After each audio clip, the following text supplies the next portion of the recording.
He ruled from the shadows the way other men ruled from thrones. Quietly. Absolutely. His name was spoken only when necessary and never without a glance over the shoulder. In the underworld, reputation was currency, and his was worth more than blood. Men who crossed him did not get second chances. They did not get explanations. They simply vanished, leaving behind silence that warned others to stay in line. He had inherited the empire young, too young, some said. Barely past 30 when his father's reign ended in violence that was whispered about but never confirmed. The old man had ruled with cruelty sharpened by paranoia, a tyrant who believed fear was the only loyalty that lasted. By the time the son took over, the streets already knew his name. They expected weakness. They got something worse: precision, control. A man who did not raise his voice because he never had to. Where his father had been brutal and loud, he was cold and exact. Every move calculated. Every alliance weighed like a weapon. He did not enjoy violence, but he never hesitated when it was required. Mercy, he believed, was just another word for risk, and risk was how men ended up in unmarked graves. Love was no different. Love made men careless. Love created leverage. He had watched it happen to his father, watched women turn into liabilities and children become targets. Bloodlines were not blessings in his world. They were curses that followed you into the dark, waiting to be used against you. That belief had hardened into certainty after the diagnosis. 5 years earlier, after a severe illness that nearly killed him, doctors had run tests. Long tests. Quiet conversations behind closed doors. The verdict had been delivered with clinical calm. Sterile. No chance of children. No heirs. The end of the line. He had felt nothing when they told him, or at least that was what he told himself. In truth, something had cracked that day, something small and ugly and permanent. Whatever fragile part of him might have wondered about family, about legacy beyond power, had died on that hospital bed. He convinced himself it was a relief, one less weakness, one less chain. From that moment on, women became distractions. Temporary, interchangeable. He never stayed long enough for names to matter. He never allowed them close enough to ask questions. They were moments, not connections. Nights, not futures. It was easier that way, safer. His men assumed it was indulgence. The tabloids called it excess. Neither understood the truth. He kept people at a distance not because he enjoyed emptiness, but because emptiness could not betray him. Control was survival. That was the rule he lived by. Every corner of the empire reflected it. Meetings held in rooms stripped of warmth. Offices designed like fortresses. No photographs, no personal artifacts, not even a trace of the boy he once was. The man he had become did not allow ghosts. And yet at night, when the city quieted and the guards reported in with routine updates, the silence pressed in on him. His penthouse was expansive, glass and steel overlooking a world he owned, but did not belong to. He would stand by the windows with a drink untouched in his hand, watching lights flicker in other people's homes. Families. Laughter he could not hear but somehow felt. He told himself he preferred it this way.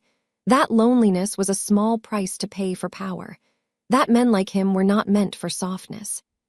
Still, the rumors followed him. That the great king of the underworld would leave nothing behind but ashes. That when he died, there would be no one to inherit the crown, no son to continue the bloodline. Some whispered it with curiosity, others with relief. He pretended not to care. But legacy haunted him in quiet ways, in the careful expansion of territory, in the obsessive documentation of assets, in the way he planned everything as if he were building something meant to last forever, even though he believed his own name would end with him. Self-loathing crept in where hope once might have lived. He told himself he was broken by design, that whatever goodness he might have had was burned out by the world that raised him. Better to be feared than wanted. Better to rule alone than risk needing someone.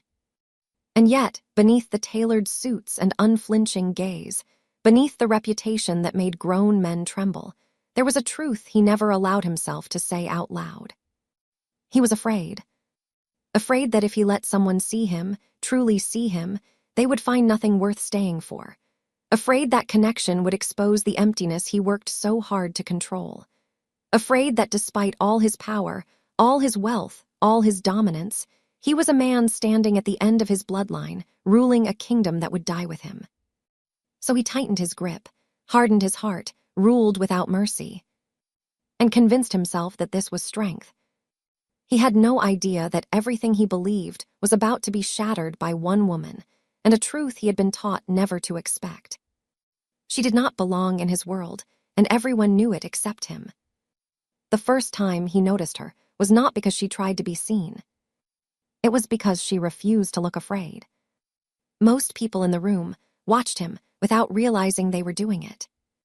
Their bodies leaned away from him, even when their words leaned forward.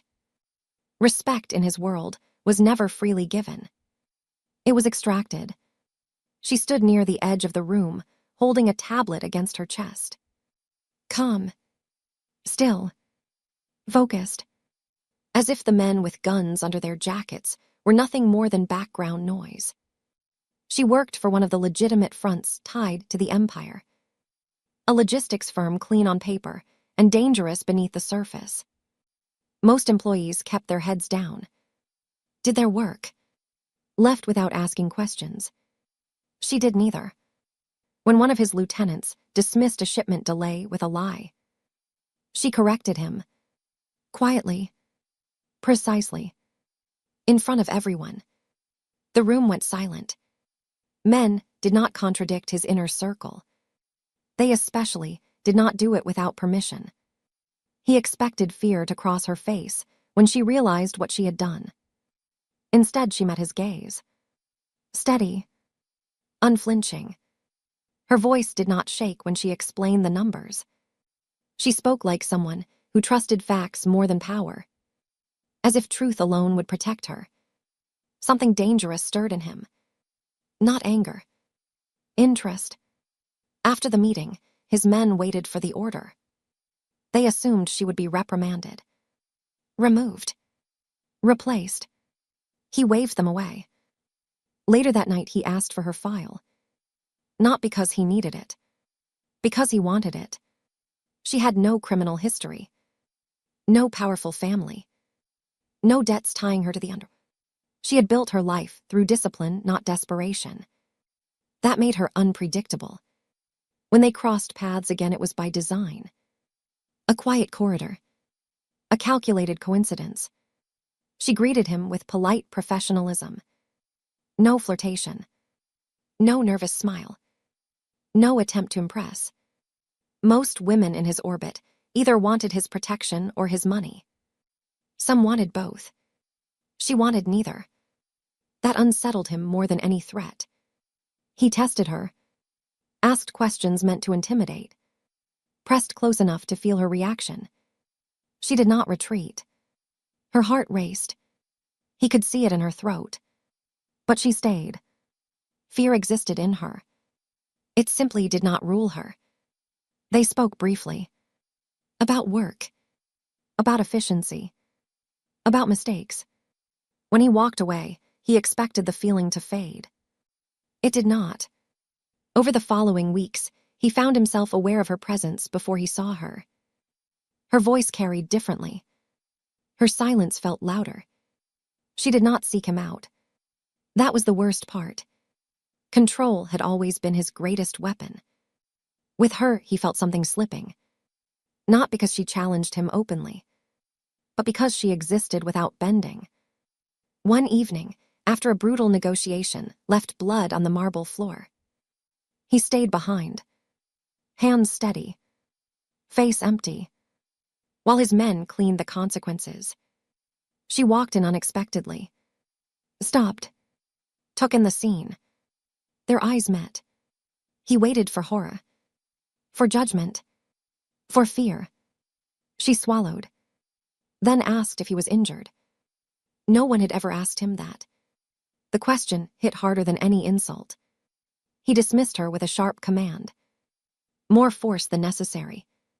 She left without protest. That night the silence followed him home. He told himself it was irritation. A disruption. A variable he had not accounted for. But deep down something older stirred. Something he had buried with his belief that bloodlines were curses. That connection was weakness. She represented a world where power was not extracted through fear, where respect was earned through integrity. That world threatened everything he had built. And yet, he found himself watching for her, listening for her, wondering what it would feel like to exist without armor. He did not know it yet, but the first crack in his empire had already formed. Not through betrayal, not through violence, but through a woman who refused to bow and had no idea she was standing in the path of a man who had never been challenged by anything he could not destroy. Until her. The night everything changed began with blood on his hands and a silence that felt heavier than gunfire. A deal had gone wrong. Not loudly, not publicly, but quietly enough to leave 2 men dead and 3 alliances shaken. He stood alone in the private room of the club, long after everyone else had left. Jacket off, shirt sleeves rolled, knuckles scraped raw where he had struck a man who begged too late. Power usually steadied him. Violence usually cleared his head. That night it did neither. He felt restless, unsettled, as if something inside him refused to stay buried. When the door opened, he expected one of his men. He did not expect her. She froze the moment she saw him. Her eyes dropped to the blood, then lifted to his face. For the first time, he saw fear fully form in her expression. Not screaming, not hysterical, but real. He waited for her to leave. She did not. "Are you hurt?" she asked softly. The words landed wrong. Too gentle, too human. No one ever asked him that. He told her to leave. His voice sharper than necessary. She hesitated, then stepped closer instead. There was blood on the floor, on the table, on him. She took a breath, steadying herself. Reached for a clean cloth from the bar. "You should wash your hands," she said. "Infections are worse than bullets." Something snapped. Not Ray. Not control. A wall. He let her. She moved carefully. Not touching him. Not rushing. As if she understood instinctively that one wrong movement could cost her everything. They stood close. Close enough for him to smell her perfume clean and unfamiliar. Close enough for her to feel the tension coiled beneath his skin. When she finished, she tried to step back. He stopped her. "Why are you not afraid of me?" he asked. She looked up, her eyes honest, wide, unshielded. "I am afraid," she said. "But fear does not give you the right to treat people like they do not exist." No one had ever spoken to him like that. He should have sent her away. Should have reminded her who he was, what he could do. Instead, he laughed. A quiet, humorless sound that surprised them both. They talked. Not about business. Not about power. About exhaustion. About the cost of always being strong. About how loneliness could exist even in crowded rooms. He did not plan to tell her anything real. It simply happened. He spoke of his father. Of growing up learning that mercy was weakness. That love was a tool others used against you. She listened. Not interrupting. Not judging. When he told her he could not have children, that his bloodline ended with him, she saw the wound beneath the statement. "That must have hurt," she said. He shrugged, pretended it meant nothing. But something in her gaze told him she did not believe the lie. The night stretched. The city quieted. At some point, conversation turned into silence. Silence turned into closeness. Closeness turned into something he had sworn off long ago. He did not touch her first. She reached for him. It was not desperate. Not reckless. It was slow. Careful. As if they both understood this was something they would never be able to undo. When it was over, when the world crept back in through the windows, he felt something dangerously close to peace. That terrified him. Morning brought clarity. And fear. He woke before she did. Watched her sleep. Felt something tighten in his chest. This was how men lost wars. He dressed quietly. Cold returned to him like armor. When she stirred, he was already distant. Last night was a mistake, he said. What happened stays here. Her face fell. Not in shock, but understanding. She nodded. Did not beg. Did not argue. That hurt more than anger would have. When she left, the room felt emptier than before. He told himself he had done the right thing, that he had protected himself. But deep inside, something whispered that he had just pushed away the only moment of truth he had allowed himself in years, and that the cost of that decision had not yet revealed itself. By morning, he had rebuilt the walls so completely that even he almost believed they had never fallen. The man who entered the office that day was not the one who had stood bleeding in the quiet room the night before. This man was sharp, controlled, untouchable. He moved through the building with familiar authority. Men straightened when he passed. Voices lowered. Eyes dropped. She saw him from across the floor and felt the shift immediately. The warmth of the night before felt like a dream dissolving under harsh light. He did not look at her, did not acknowledge her presence, did not slow his steps. It was as if she had never existed. She told herself it was expected, that men like him did not chain. That vulnerability was borrowed time. Still, the coldness stung deeper than she anticipated. When he finally spoke to her, it was during a meeting. Public. Deliberate. His tone was professional. Detached. Her name spoken without memory. She answered his questions clearly. Efficiently. As if nothing had passed between them. Inside her chest, something fractured. He watched her closely. Not with desire, but calculation. She was composed. Too composed. That unsettled him. After the meeting, he summoned her privately. The room was stark. No windows. No warmth. You will maintain distance, he said. Whatever you think happened did not. The words were precise, cruel in their restraint. She nodded, her face calm, but her hands trembled.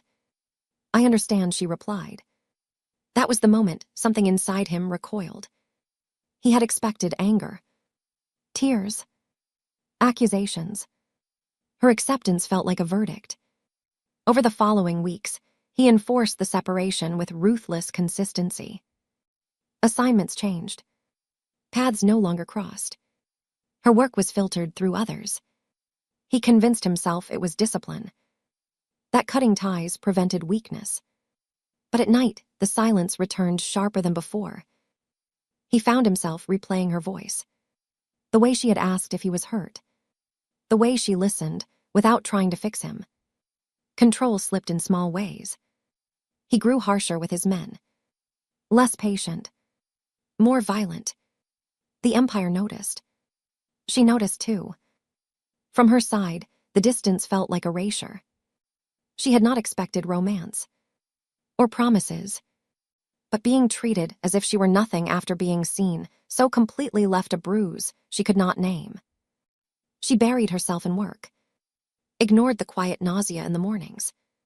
The fatigue that lingered longer than it should. When realization finally came, it was in the privacy of her apartment. 2 lines. Clear. Unforgiving.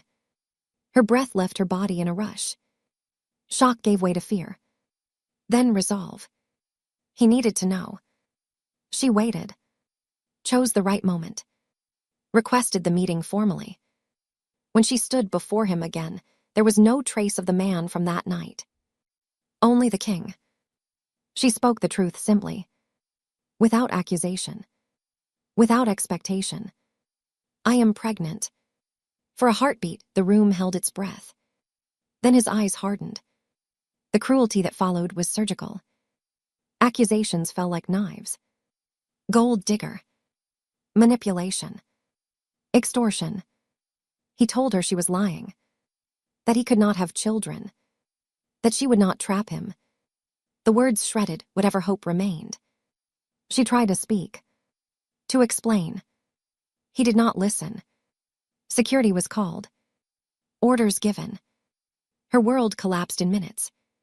As she was escorted out, she looked back once. Not in anger, not in pleading, but with a quiet devastation that would haunt him later. At the time, he told himself he had survived another threat, that he had protected his empire. He did not yet understand that in choosing power once again, he had set in motion the very destruction he feared most. She left the building without looking back, because if she did, she knew she would break. The city swallowed her whole the moment the doors closed behind her. Traffic moved. People laughed. Life continued, as if nothing had been ripped apart. Her hands shook as she walked. Not from fear anymore. From clarity. He had made his choice. And it was not her. That night, the sickness returned stronger than before. She knelt on the bathroom floor, gripping porcelain, as waves of nausea tore through her. When it passed, she stayed there, back against the tub, breathing through the truth she could no longer deny. This was not stress. This was not exhaustion. This was life. The test confirmed what her body already knew. 2 lines. Sharp. Unforgiving. She pressed a hand to her stomach and felt something shift inside her. Not movement. Purpose. Fear came first. Pure and overwhelming. Then came something steadier. Resolve. She did not cry for long. There was no room for it. By morning, she understood one thing with brutal clarity. Staying meant danger. Not just for her. For the child. The underworld did not forgive weakness. And it never forgot mistakes. She packed quickly. Only what mattered. Clothes. Documents. Memories small enough to carry. Every sound outside her apartment felt too loud. Every shadow felt watched. When she left the city, she did not take the highway. She chose back roads. Unmarked paths. Places no one with power would bother to look. The car drove until it could not anymore. It was fate or exhaustion that stopped her in a coastal town where the air smelled like salt and bread, where people looked at strangers with curiosity instead of calculation. The engine died outside a bakery, steam rising from the hood like a final surrender. She stepped out and breathed deeply. For the first time in weeks, her chest did not feel tight. This town did not know him, did not fear his name, did not care who ruled what. Here she was not an asset, not a threat, not a mistake. She found a small apartment above the bakery. The landlady noticed her trembling hands, her pale face, the quiet determination in her eyes. The rent was low, the kindness unexpected. Work came slowly. Questions followed her resume like shadows. Why here? Why now? She learned to simplify the truth. I needed a chain. I wanted quiet. Eventually, someone believed her. Days passed. Then weeks. Her body changed. Slowly at first. Then unmistakably. She learned the rhythm of the town. Morning, light over the water. Evenings that ended early. People who noticed when you were missing. At night, she spoke to the life growing inside her. Not out loud, but with intention. You are safe. I will protect you. No matter what. Back in the city, he drowned himself in work. Deals closed. Enemies silenced. Borders expanded. The empire grew. But the silence in his home deepened. He told himself the woman had been a threat, that removing her had been necessary. Yet sleep refused him. He dreamed of her eyes. Not accusing. Just broken. Somewhere deep beneath the armor, a question began to form. One he refused to answer. What if she had told the truth? He crushed the thought immediately. Facts were facts. Doctors did not lie. Men like him did not get miracles. And yet, in a town far from violence, far from marble floors and bloodstained deals, she placed a hand over her growing belly and smiled for the first time since leaving. Not because life was easy, but because it was hers. Neither of them knew it yet, but everything they believed about fate, power, and blood was already unraveling. And the secret she carried was stronger than the empire that had tried to erase her. The lie he told himself began to rot from the inside. At first, it was easy to believe his own anger. Anger was familiar, useful. He told himself she had tried to trap him. That desperation made women reckless. That power attracted deception. His men agreed. They always did. But the nights grew louder. Sleep came in fragments. Dreams filled with a woman standing alone in a city that did not see her. With a child he could not touch. He woke with his jaw clenched, his chest tight. Work no longer quieted the noise. Meetings blurred. Threats felt hollow. Victories brought no satisfaction. The empire expanded, but something essential was shrinking. One evening, while reviewing old documents for a legal dispute, he opened a sealed folder marked Private Medic, a folder he had not touched in years. The papers inside were yellowed, edges worn, but the name leapt out at him. The doctor, the one who had told him his bloodline ended, the one who had spoken with such certainty. A detail caught his eye. A date that did not align. A signature that felt wrong. Control demanded answers. By morning, his legal team was digging. Records requested. Files opened. Names pulled from shadows. What they found cracked the ground beneath him. The doctor had been investigated. Quietly. For falsifying results. For accepting bribes. For revenge-driven diagnoses. There were ties to his father. Old disputes. Threats disguised as warnings. The test results. The diagnosis. The certainty he had built his life around. All of it was a lie.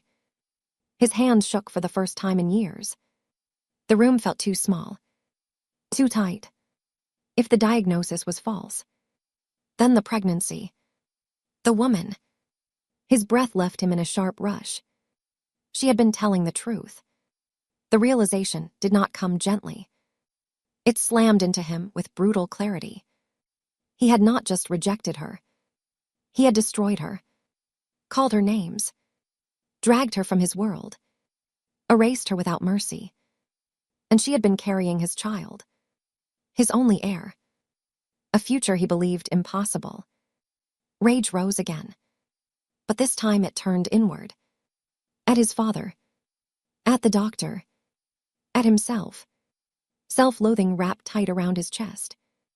He had become the very monster he told himself he was protecting the world from. 2 weeks. That was how long it took to find her. 2 weeks of sleepless nights. Of driving men harder than ever. Of following faint trails that ended in quiet places. When her location came in. A small coastal town far from the empire. Far from fear. He stared at the name on the report. Read it again. And again. She had chosen safety. Peace. For their child. He did not call. Did not send men. For once power felt useless. He drove himself. Through the night. Hands tight on the wheel. Every mile stripped something from him. When he arrived, the town felt wrong. Too open. Too calm. He found the place easily. A small shop. Warm light. Her laughter drifting through glass. She was there. Alive. Pregnant. Happy in a way he had never given her. The moment she saw him, the world stopped. Fear replaced joy. Her hand flew to her stomach. Instinctive. Protective. He took a step forward. Heart pounding. She took one back. I know the truth now, he said. His voice rough. Unfamiliar. The lie about my diagnosis. It was false. Her eyes hardened. You do not get to speak to me, she said. I called you a liar, he continued. I was wrong. You called me a gold digger, she whispered. You took everything from me. The weight of that truth nearly broke him. Before he could speak again, pain crossed her face. Sharp. Sudden. She bent forward, gasping. One hand gripping her belly. Something is wrong, she whispered. The world tilted. In that moment, power meant nothing. Reputation meant nothing. Only one truth remained. The child he had denied. The heir he had never believed in. Was coming. And he might lose everything before he ever earned the right to say the word father. The clinic smelled like antiseptic and salt air. Too clean. Too small. Too real. She was rushed past him on a narrow bed. Her face pale. Jaw clenched. Eyes wild with pain and determination. He followed until a nurse stopped him with one firm hand. You wait here. The words cut deeper than any threat. For the first time in his life, he obeyed without protest.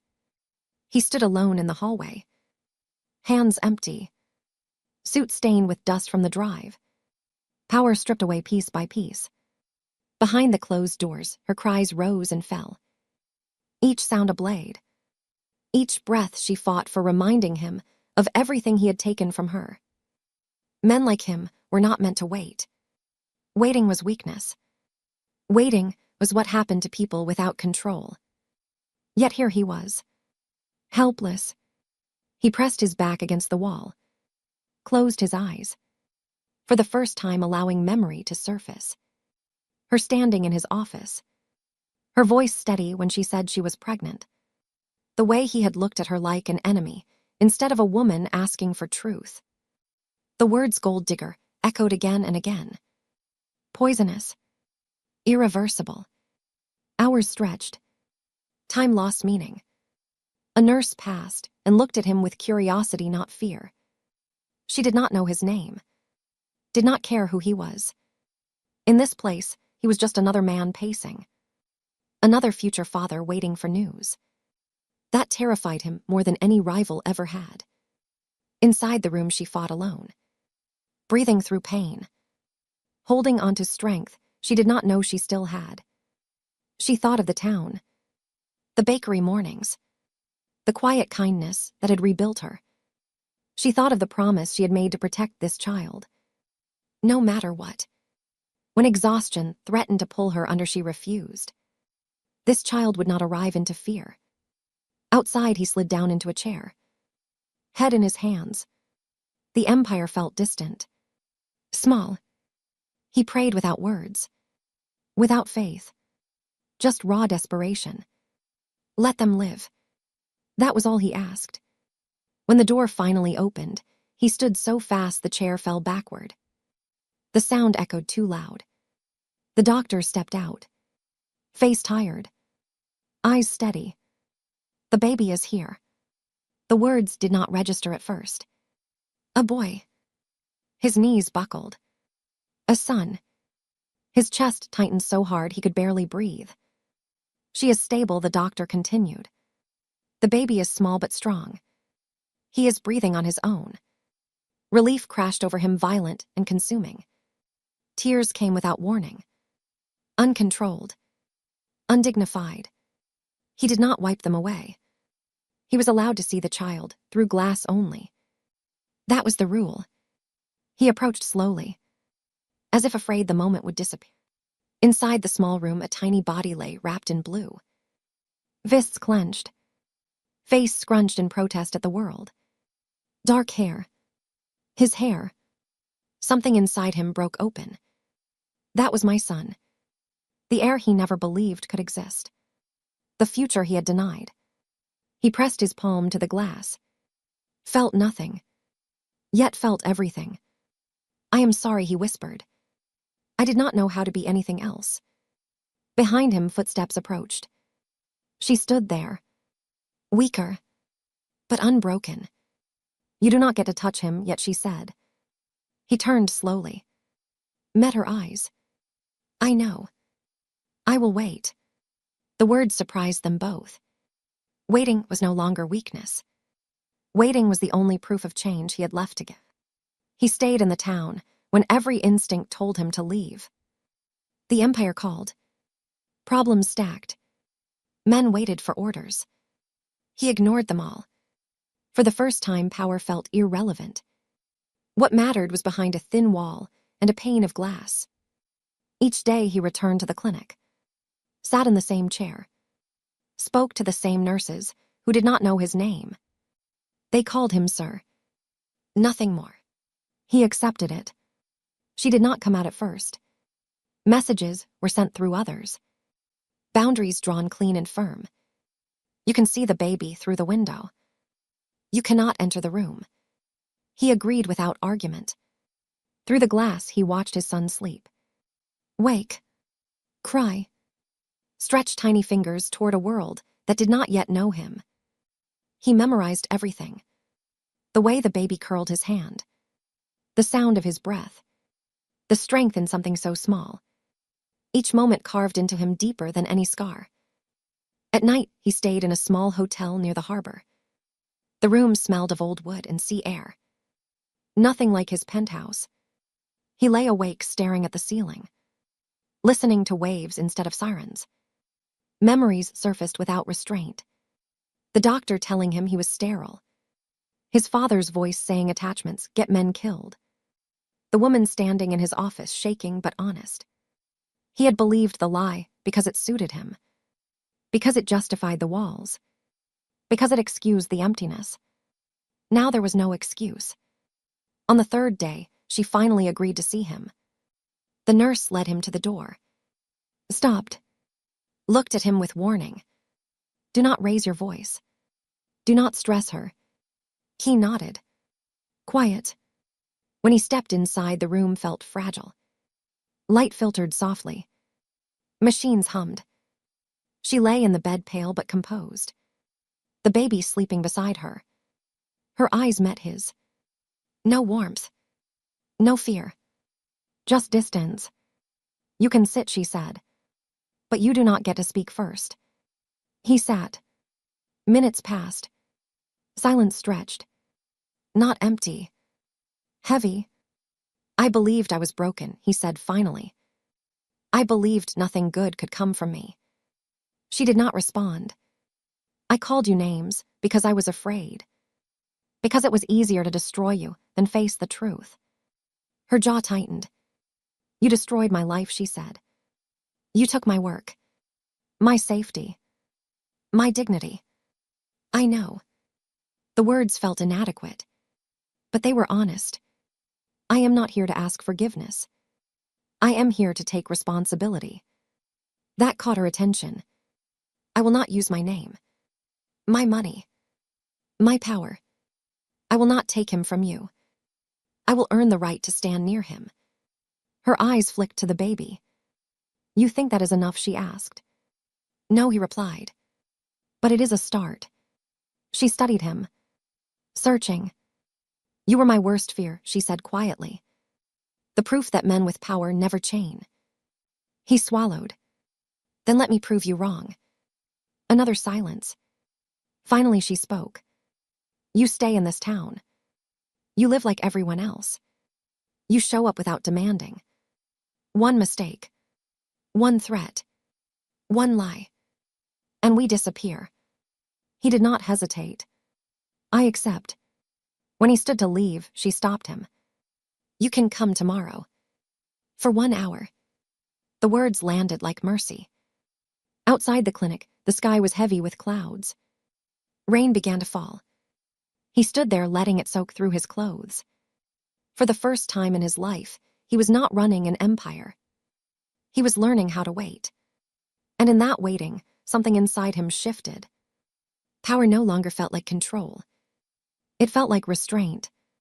And the most dangerous man in the underworld began to understand that redemption was not taken. It was earned. Slowly. Quietly. One moment at a time. The hour she gave him felt shorter than any deal he had ever negotiated. He arrived early, sat on the edge of the chair, hands open, empty. When she placed the baby in his arms, for the first time the world tilted. He had held weapons. He had held men by their collars. He had never held anything that fragile. The baby shifted. A small sound escaped his mouth. Not a cry. Something softer. His chest tightened. He did not trust his voice. She watched closely, every muscle ready to pull the child back. You support his head, she said. Calm. Firm. He nodded. Adjusted. Learning. The baby settled. A strange quiet filled the room. In that moment, the empire vanished. There were no enemies. No borders. No threats. Just weight. Warmth. Life. This is Owen, she said. The name struck him harder than he expected. She did not use his name. She did not ask permission. The child was not a symbol. Not a claim. He was hers. Owen, he repeated softly. The baby opened his eyes briefly. Dark. Searching. For a second, he thought the child saw him. Not the man. Not the past. Just presence. The hour ended too soon. She took Owen back without hesitation. Not cruel. Just careful. Tomorrow, she said. He nodded. Days became routine. He arrived. Left. Never pushed. He learned to change diapers under instruction. Learned the exact temperature of bottles. Learned that patience was not passive. It was discipline. The town watched him. At first with suspicion. Then curiosity.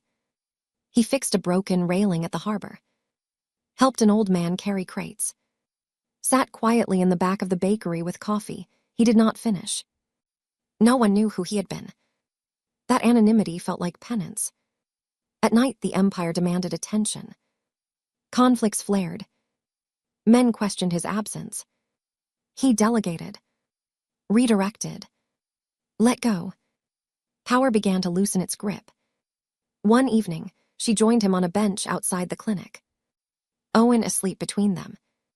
The sky bled orange into the water. Why did you stay, she asked. He did not answer immediately. Because leaving is easy, he said. Staying means facing what I destroyed. She considered that. I do not trust you, she said. I know. I do not know if I ever will. He accepted it. Trust is not owed, he replied. It is built. She looked at him then. Really looked. Not as a king. Not as a monster. As a man trying. Something shifted. Not forgiveness. Not yet. But possibility. That night he sat alone in his small room. No guards. No walls. He thought of the boy sleeping a few streets away. Of the woman who had survived him. He understood something then. The heir he had obsessed over was not just blood. It was choice. And for the first time in his life, he chose differently. The real test had not been surviving power. It had been learning how to live without it. The call came at dawn. Not from the clinic. Not from her. From the city. Voices layered with urgency. Deals unraveling. Territory contested. Men waiting for direction. For years, he would have answered without hesitation. Power had been instinct. Command reflexive. He looked at the phone. Then at the quiet street outside. The harbor still wrapped in morning mist. A place untouched by fear. He turned the phone off. Later that day she noticed. The absence of tension.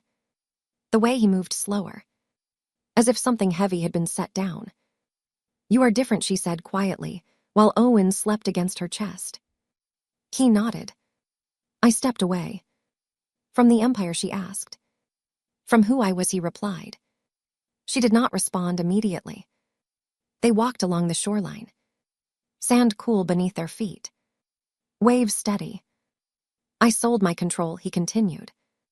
transferred leadership, closed the accounts that tied me to violence. Her step slowed. You do not get to erase what you did, she said. I know. That is why I am not erasing it. I am ending it. She stopped walking, turned to face him. Why? The question was simple. The answer was not. Because every night I watched my son through glass. I understood something. Power never protected me. It only hid me. She searched his face, looking for arrogance, for manipulation. Found none. What do you want from us, she asked. He did not move closer, did not reach out. Time, he said. Time to prove I can be present without owning. Time to be a father before I ever asked to be anything else. Owen stirred. A small sound. A reminder. She closed her eyes briefly. I do not forgive you, she said. But I see you trying. That is all I ask, he replied. Days turned into weeks. Weeks into months. He remained. Consistent. Unassuming. He learned bedtime routines. Morning walks. Quiet joys. The town accepted him slowly. Not because of who he had been, but because of who he showed up as. One evening, as the sun dipped low, they sat on the same bench, Owen laughing between them. She spoke without looking at him. You did not choose us because you lost everything. He waited. You chose us because you finally understood what mattered. He nodded. Yes. She exhaled. Something old loosening. Then stay, she said. Not as a command. As an invitation. He swallowed. I am not leaving. She reached out then. Not to him. But she did not pull away when his hand brushed hers. The future remained uncertain. Fragile. Unwritten. But it was honest. And for the first time in his life, the man who once ruled without mercy chose love without ownership. Not because it was easy, but because it was real.